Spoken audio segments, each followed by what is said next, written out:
Halo Audi. Apa kabarnya nih? Semoga kalian dalam keadaan sehat selalu. Oh ya, kalian udah siapin kopi, teh atau camilan apa belum? Karena kali ini ada banyak hal yang akan kita bahas maka durasi video ini sudahlah pasti nggak akan singkat. Kalian sudah siap? Yuk kita mulai saja. Di video kali ini kita akan membahas tentang fakta-fakta unik dan menarik yang ada di sebuah negara. Cluenya, negara yang punya julukan Singa Atlas. Ada yang tahu nggak? Jawabannya adalah Morocco, atau yang sering kita sebut dengan nama Maroko. Kita mulai dari sejarahnya ya. Negara Maroko memiliki sejarah panjang peradaban yang berakar dari penduduk asli Berber atau Amazigh. Sejak masa Neolitikum, pada 700 sebelum Masehi wilayah ini dihuni oleh suku Berber lalu diikuti bangsa Fenisia yang mendirikan koloni dagang pesisir di abad ke-8 sebelum Masehi. Kemudian disusul bangsa Kartago dan Romawi yang menjadikan wilayah ini Provinsi Mauretania Tingitana pada tahun 40 Masehi. Transisi periode Islam diawali dari penaklukan Arab pada akhir abad ke-7 hingga membawa Islam ke wilayah tersebut dan lahirlah beberapa dinasti seperti Dinasti Idrisid pada tahun 788 Masehi, era dinasti Almoravid di abad 11 Masehi, lanjut dinasti Berber hingga abad 16 dan terakhir dinasti Alaite yang berkuasa sejak 1631 dan masih memerintah hingga hari ini. Mereka berhasil mempertahankan kemerdekaan dari kekuasaan Utsmaniyah, namun di tahun 1912 hingga 1956, Maroko menjadi negara protektorat Prancis-Spanyol, sebelum akhirnya meraih kemerdekaan pada 2 Maret 1956 di bawah kepemimpinan Sultan Mohammed V, dan bertransformasi menjadi kerajaan modern hingga saat ini. Tentang geografisnya, Maroko berada di ujung barat laut benua Afrika yang berbatasan langsung dengan Samudra Atlantik di barat, Laut Mediterania di utara, Aljazair di timur, dan Sahara Barat di selatan. Luas wilayah Maroko secara umum diakui sekitar 447.000 km persegi. Negara yang terletak di Afrika Utara ini memiliki garis pantai yang panjang di Samudra Atlantik dan Laut Mediterania. Jika menyertakan wilayah sengketa Sahara Barat yang dikuasai, total luasnya bisa mencapai lebih dari 700.000 km persegi. Geografisnya didominasi pegunungan Atlas yang membentang dari barat daya ke timur laut dan pegunungan Rif di wilayah utara sepanjang pantai, serta Gurun Sahara yang terpisahkan oleh wilayah pesisir yang subur. Maroko terletak hanya 13 km dari Spanyol yang dipisahkan oleh Selat Gibraltar. Secara ringkas, Maroko bertindak sebagai jembatan antara Afrika, Eropa, serta Samudra Atlantik dan Laut Mediterania. Maroko dapat sebutan Al-Maghrib karena letak geografisnya yang berada di paling barat di antara negara-negara Arab lainnya. Mengenai iklim dan cuaca, di Maroko itu berbeda-beda di setiap wilayahnya. Untuk yang berada di wilayah pesisir utara dan barat beriklim Mediterania dengan musim panas yang panas dan kering serta musim dingin yang relatif hangat dan basah. Di wilayah pedalaman beda lagi, karena beriklim kontinental, ditandai dengan perbedaan suhu ekstrim antara siang dan malam, serta musim panas yang sangat panas. Untuk wilayah selatan dan timur yang dekat dengan Gurun Sahara, iklimnya gurun panas yang gersang, dengan suhu sangat tinggi di siang hari saat musim panas dan sedikit curah hujan. Terakhir di wilayah pegunungan Atlas dan Rif, wilayah ini lebih dingin dengan curah hujan lebih tinggi dan salju di musim dingin. Salju di Maroko paling sering terjadi dari bulan Desember hingga Februari. Hanya wilayah paling utara yang mengalami salju dan itu pun tidak terjadi setiap tahun. Secara garis besar, Maroko memiliki dua musim, musim panas yang hadir di bulan Juni hingga September dan musim dingin yang hadir di bulan November hingga Maret. Jika kalian belum pernah ke Maroko, bersiaplah untuk terpesona oleh landscape-nya yang dramatis, dari lorong-lorong berliku di Medina kuno hingga bukit pasir keemasan Sahara.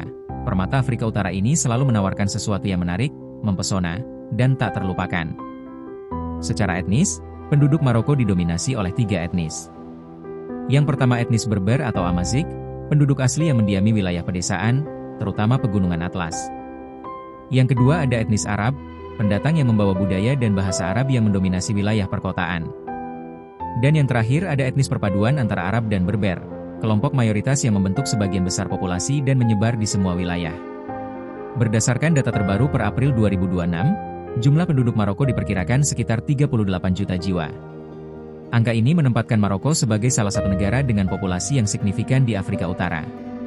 Mayoritas penduduk Maroko menganut agama Islam, mencapai 98% yang hampir seluruhnya merupakan aliran Sunni dengan mazhab Maliki. Islam menjadi agama resmi negara Maroko, berkat landasan budaya yang sangat kuat yang berakar dari budaya campuran Arab Berber Eropa, sehingga seringkali Maroko menjadi tujuan wisata religi yang populer. Budaya Maroko terbentuk erat dengan ajaran Islam, terlihat di mana pada hari Jumat yang merupakan hari suci, banyak tempat bisnis tutup atau libur untuk melaksanakan salat Jumat, terlihat masjid-masjid yang sangat ramai dan penuh. Di Maroko terdapat juga kaum minoritas Kristen dan Yahudi dengan populasi yang sangat kecil. Next, tentang bahasa. Bahasa Arab dan Berber, Amazigh, adalah bahasa yang resmi dan mayoritas dipakai di negara Maroko. Namun ada pula bahasa Prancis yang digunakan secara luas di perkotaan, di mana itu warisan dari masa kolonial yang lalu, serta bahasa Spanyol yang sering digunakan di wilayah utara.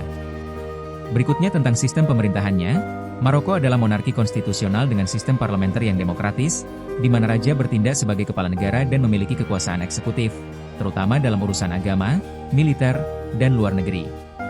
Sedangkan untuk Perdana Menterinya, berperan sebagai kepala pemerintahan yang mengepalai kabinet menteri. Saat video ini dibuat, Sultan Mohammed VI lah yang sedang memegang kekuasaan tertinggi sebagai pemimpin, penjamin kemerdekaan, keutuhan wilayah, serta perlindungan warga negara. Maroko sendiri memiliki dua ibu kota yang terpisah, Rabat sebagai ibu kota administrasi dan ada Casablanca yang menjadi ibu kota industri. Maroko dibagi menjadi 12 wilayah desentralisasi dan dipimpin oleh Dewan Regional yang dipilih secara demokratis. Pemerintahan Maroko sendiri menganut sistem multipartai, di mana beberapa partai bersaing dalam pemilihan umum. Lanjut, pada dasarnya, bendera Maroko berwarna merah dengan pentagram atau bintang hijau di tengahnya. Namun bila ditilik dari sejarah, di masa lalu Maroko hanya menggunakan bendera warna merah full alias polosan. Barulah pada era protektorat di tahun 1915, bendera Maroko ditambahkan bintang warna hijau, di mana Dekret 17 November 1915 menjadi resmi dari pemakaian bendera tersebut hingga saat ini. Kalau mata uangnya bagaimana? Dalam transaksi sehari-hari, penduduk menggunakan mata uang dirham Maroko dengan kode MAD. Juga ada penggunaan mata uang euro di sektor pariwisata. Meskipun euro diterima, namun dirham Maroko tetaplah mata uang utama untuk semua transaksi di negara tersebut. Sekedar informasi aja nih, satu dirham Maroko bernilai sekitar Rp1.800. Mengenai perekonomiannya, Maroko termasuk negara dengan perekonomian yang terbesar di Afrika. Sektor jasa dan pariwisata memegang peranan kunci, di mana sektor tersebut menyumbang lebih dari separuh PDB. Lalu diikuti oleh sektor pertambangan, dan industri manufaktur di bidang otomotif dan barang-barang elektronik. Kesimpulannya, Maroko adalah salah satu negara dengan ekonomi paling kompetitif di Afrika Utara sehingga mampu menarik banyak investor asing. Pembahasan selanjutnya tentang sumber daya alam. Fakta menariknya, Maroko itu menguasai lebih dari 75% cadangan fosfat dunia, menjadikannya negara pengekspor utama. Selain fosfat, Maroko kaya akan mineral seperti barit, tanah liat, kobalt, tembaga, fluorit, biji besi, timbal, garam, dan perak. Lalu di sektor pertanian dan perikanan yang krusial untuk lapangan kerja, dengan fokus pada produksi buah-buahan, sayuran, dan tanaman pangan lainnya. Komoditas perikanan pun juga tak kalah berkat cadangan ikan yang melimpah di sepanjang pesisir Atlantik. Masuk ke pembahasan terakhir, hal-hal yang unik dan menarik dari Maroko. 1. Untuk melakukan perjalanan ke luar negeri, Anda diwajibkan memiliki paspor serta pengurusan visa untuk masuk ke sebuah negara. Nah, kabar baiknya, ketika berkunjung ke Maroko, kita sebagai WNI dibebaskan dari visa yang berlaku selama 90 hari. 2. Kota Fez adalah salah satu kota tertua dan paling terkenal di Maroko, serta telah lama dikenal sebagai pusat intelektual dan keagamaan. Di kota ini berdiri Universitas Al-Qarawiyyin, universitas tertua di dunia yang didirikan pada tahun 859 oleh seorang wanita cendekiawan bernama Syaihah Fatimah Al-Fihri. Universitas ini menjadi pusat pembelajaran utama dalam ilmu-ilmu agama Islam, termasuk fikih, tafsir, hadis, dan ilmu bahasa Arab. 3. Maroko juga dikenal dengan seni dan arsitektur Islamnya yang megah. Masjid Hasan II di kota Casablanca merupakan masjid terbesar di Afrika dan terbesar ketiga di dunia, adalah salah satu contoh paling menakjubkan dari arsitektur Islam modern. Dibangun di atas tepi pantai Atlantik, masjid ini memadukan unsur-unsur tradisional seni Maroko dengan teknologi modern. Menara masjid yang menjulang tinggi hingga 210 meter adalah salah satu menara masjid tertinggi di dunia. 4. Ada istilah 490 yang terkenal di Maroko. Apa sih 490 itu? 490 adalah salah satu pasal yang isinya tentang pelanggaran etika, di mana setiap hubungan seksual antara seorang pria dan seorang wanita di luar pernikahan adalah sebuah kejahatan korupsi yang bisa dikenai hukuman denda dan penjara dari 1 hingga 12 bulan. 5. Kalian pernah dengar gak tentang Kota Biru dan Kota Merah? Chefchaouen, dikenal sebagai kota kuno terletak di pegunungan Rif di barat laut Maroko. Didirikan tahun 1471, kota ini terkenal dengan bangunan dan jalanannya yang dicat nuansa biru, menawarkan suasana fotogenik dengan labirin gang-gang kecil, kasbah bersejarah, dan pemandangan yang menakjubkan. Sedangkan Marrakech, Dikenal sebagai kota merah karena bangunan-bangunan berwarna bata merahnya yang ikonik, Marrakech telah lama menjadi tempat berkumpulnya para sarjana dan cendekiawan. Kedua kota ini memiliki daya tarik yang luar biasa dan menjadi salah satu destinasi favorit wisatawan asing. 6. Maroko merupakan satu-satunya negara di Afrika Utara yang memiliki garis pantai di Samudra Atlantik dan Laut Mediterania, dan hanya 13 km dari Eropa yang dipisahkan oleh Selat Gibraltar.